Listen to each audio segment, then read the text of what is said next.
Welcome to this edition of the Million Dollar Mastermind podcast. This is where we pick the brains of high achievers from all walks of life and get their hard-earned, real-world insights on winning. I'm your host, Larry Weidel.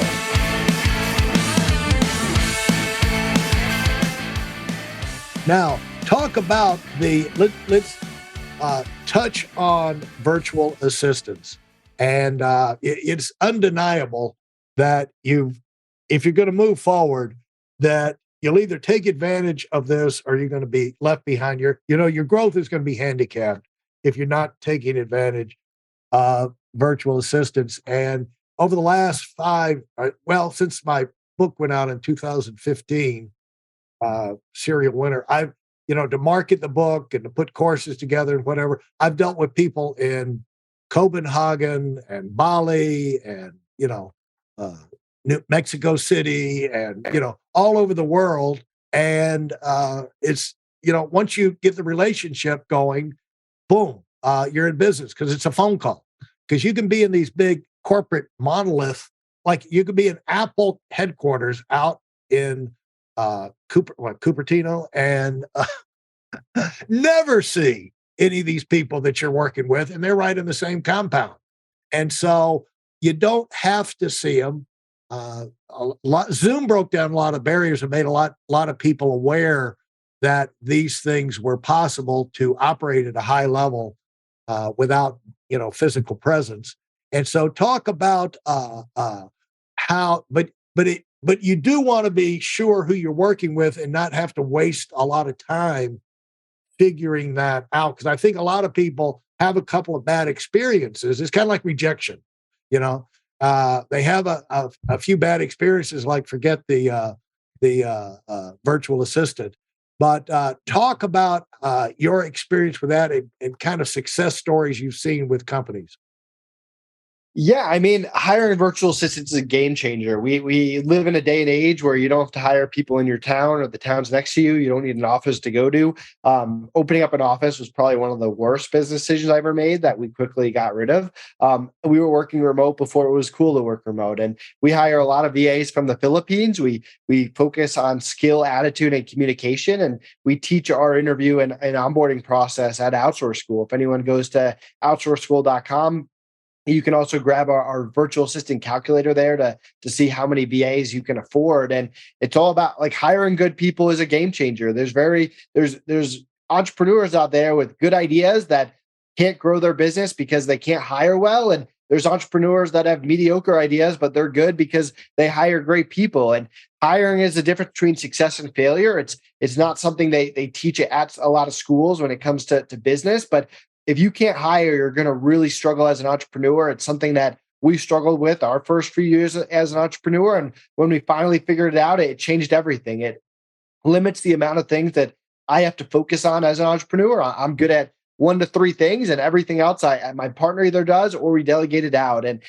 that we have an awesome team. When we sold Free Up, we had a 30-person internal team in the Philippines, no office, no US employees. They were doing everything from sales to customer service to billing to ticket matching, you name it. And it's just a game changer. So check out outsourceschool.com if you're listening. It's what I consider the best hiring process out there.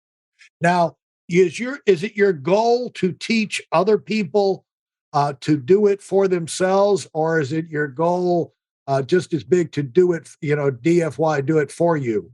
What is the best use of your time, have you found? We teach you how to hire. So you're going to get our interview process, our onboarding process, our training process, our management process that you can plug into your business. We're not finding you a VA. We're not recruiting you a VA. And we're not necessarily teaching you how to do it yourself. We teach you how to hire great VAs, and we give you all of our SOPs, our standard operating procedures that you can plug into your business. Okay. Talk about now let's go to your experience with putting $5,000 up and starting, was it freeup.com? Yep. Yeah. Let's talk about putting $5,000 in and how did that unfold? The origami growth of that business. Yeah, so we had VAs and freelancers from our Amazon business. So it's kind of like what comes first, the chicken or the egg when you have a marketplace. And we were lucky enough that the freelancers and the VAs we had before the clients. And we used the $5,000 to get a website up, to build a minimum viable software that allowed VAs and freelancers to build time and keep track of it. And we hired a few initial VAs for our team, and that was it. And from there, it was a lot of networking and going on podcasts and building an affiliate program and putting out content and finding partners, people in the e-commerce space that would promote us and we promote them. And that's really how we got off the ground, the minimum viable product. And once we Yeah, got a so few, let's talk about that minimum viable product. What exactly was your mission statement? What was your purpose when you started that thing? our whole purpose, our whole sales pitch was, hey, come to us. It's free to sign up. There's no monthly fees. You tell us what hire you need, whether it's a customer service rep, a graphic designer, a writer. You give us a little information. We match you up with someone we've already vetted. You do the billing through our platform. The VAs or the freelancers, they set their rates. You can negotiate with them. We take a percentage of every hour billed. And we're there if anything goes wrong. Even if the smallest thing goes wrong, come right to us. We'll fix it. We'll make it right. And that was our message. That's how we got off the ground. And our goal was to create a great environment for VAs and freelancers to get jobs quickly, so they don't have to apply for 50 jobs all the time. We just get them clients they can start with right away. And same thing on the client side. They don't have to interview 100 people. They get someone pre-vetted, ready to go, who can start today. And how did that grow?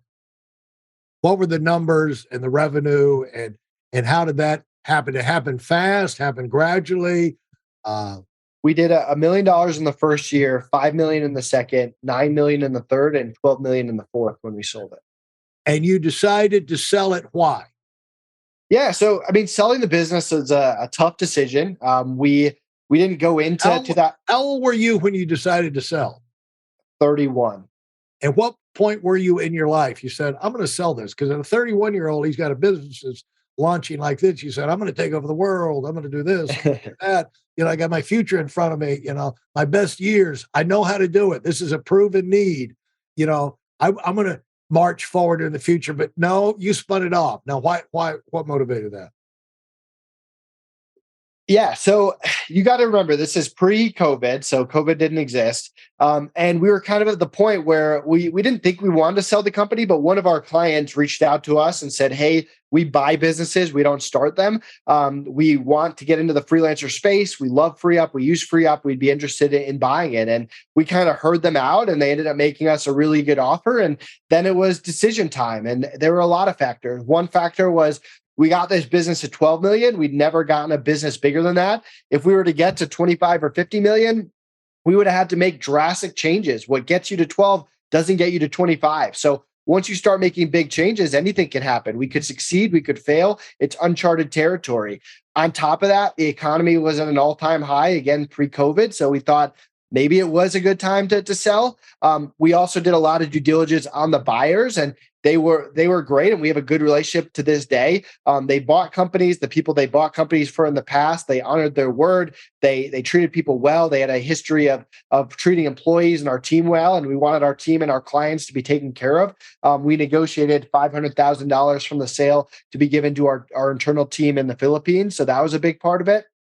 In addition to that, we had been doing it for 4 years, and we knew that we had put our heart and soul into it. And we were also excited at the possibility of doing something else. It was enough to set up financial freedom in both of our families and allow us to get into other companies that we wanted to, and be patient and take kind of the pressure and the hustle and the grind away, where we wouldn't have to do that anymore for the rest of our life. So a lot of factors, and you never really know if you make the right decision until after the fact, but it worked out really well. We got paid every penny. They honored their agreement. FreeUp's doing great. We were able to start 2 other companies, Outsource School and EcomBalance. Our team was taken care of. We still use FreeUp. Other clients still use FreeUp, and ended up being the right decision for us. And you use FreeUp for the billing and processing, and that's when, if you want someone to do it for you, I guess that's the DFY piece, would be to go to FreeUp for the billing and things like that if you don't want to fool with it yourself. Yeah, we hire people from FreeUp, and we have a good relationship with them. So Absolutely. So we use free up, we promote free up, and they're nice. They promote us, like they promoted EcomBalance to the free up list. They didn't have to do that. There's nothing in our agreement that Now they had to do that.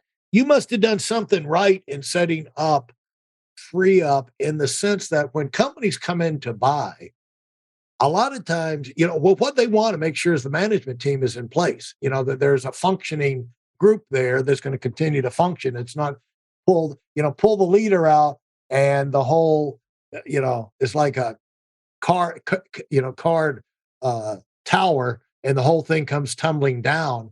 You had to have some pretty pretty good top level management in place so you could be pulled out of the thing from the top. It's one thing, 30 people in the Philippines is another thing to, drive it and grow. How did you, that's a tribute to you, by the way, whether you're aware of it. And so, Appreciate it. where you could get out and a company would say, I'm going to buy that thing without Nathan. And obviously it's worked out because it's still going. You still got the good relationship. How did you set that up? Where you Yeah, I mean, it's good people. It comes down to good people and good processes. And when they were going through diligence, we had a process for every little thing. They said, what do you do if this happens? What do you do if this happens? How do you run customer service? How do you run marketing? And we had everything documented. The crazy thing is they didn't meet anyone from our team before the sale. We wouldn't let them meet them. But they knew that we wanted to give that $500,000 to our team. So we obviously like our team a lot if we're willing to do that. So I think that had a part of it as well. And I mean, they got to see the work being done. They got to see billing period every single week, getting billed, working, clients coming in, clients leaving good reviews, and they got to kind of see all our processes in action. And I think this is where a lot of people go wrong. Like I was the face of free up, but you can always replace the face of marketing. Like you can come in with different marketing strategies, different marketing tactics. What really mattered is that customer service ran without me, and matching freelancers ran without me, and billing ran without me. That's what they cared about. On the marketing side, you can always change the marketing. It's more about the operations of the business that needed to run without me.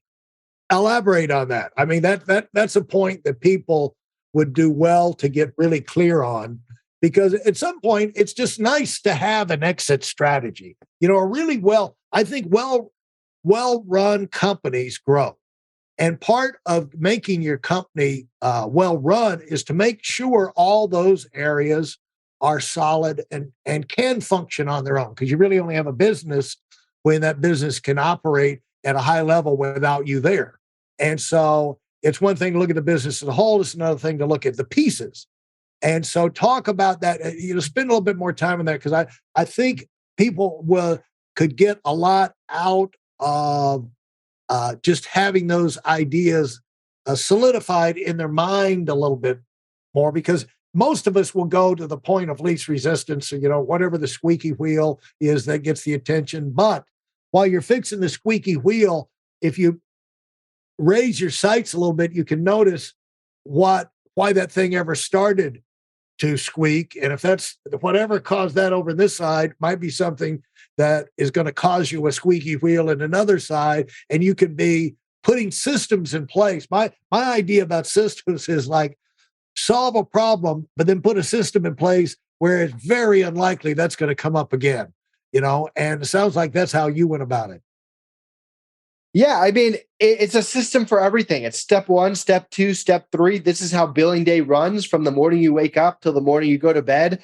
This is what happens when a customer service issue comes in. This is what happens when a new client signs up, and how we reach out to them.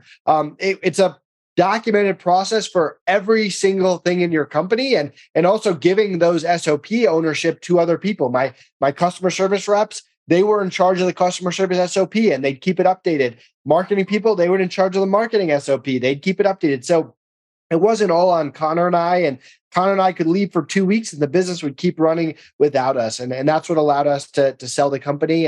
That's just a key piece that I think a lot of people miss out on.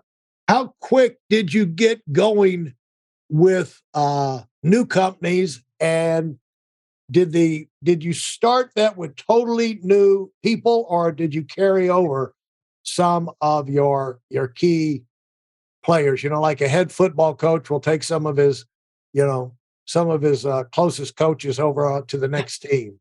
We, per our agreement, we couldn't take anyone over, which is unfortunate because we like them a lot. Although freelancers like designers and stuff, we could. But yeah, so we got started on our new venture sooner than we would like. So we sold FreeUp in November 2019. The original plan was to travel the world for a year. I didn't think I would see my business partner for a year. Then COVID hit, and we were kind of stuck inside in a weird position where we had nothing to do, no business to run, and you could only watch so much Netflix. So we got to work. A buddy of mine gave me the advice that if I sold a hiring course, people would listen because we had a lot of experience hiring. And we launched Outsource School. We didn't know if people would like it or hate it. We did a promo for it. It knocked the cover off, and we launched Outsource School, and we've been running that for years. And people can go to outsourceschool.com to learn more. And meanwhile, I mean, Outsource School is pretty passive. It's a membership, it's a course. And we started brainstorming other ideas and dabbling in things, real estate, consulting. And we learned pretty quickly that we hated being consultants, but the common theme was every business we would consult with needed a better bookkeeping process to get good data to make decisions. And that kind of led us down the path of launching our own monthly bookkeeping service for online businesses. And the rest is history. So Outsource School, it was a little pandemic baby, and EcomBalance came over time through a lot of brainstorming and trial and errors. Thanks for listening to the Million Dollar Mastermind. If you felt there were any valuable takeaways from this episode, please take a minute and leave us a 5-star review. Your feedback is important and really helps us get the word out to a wider audience. Remember, we have a valuable webinar that is absolutely free. Register for it right now at weidelonwinning.com. Thanks for listening.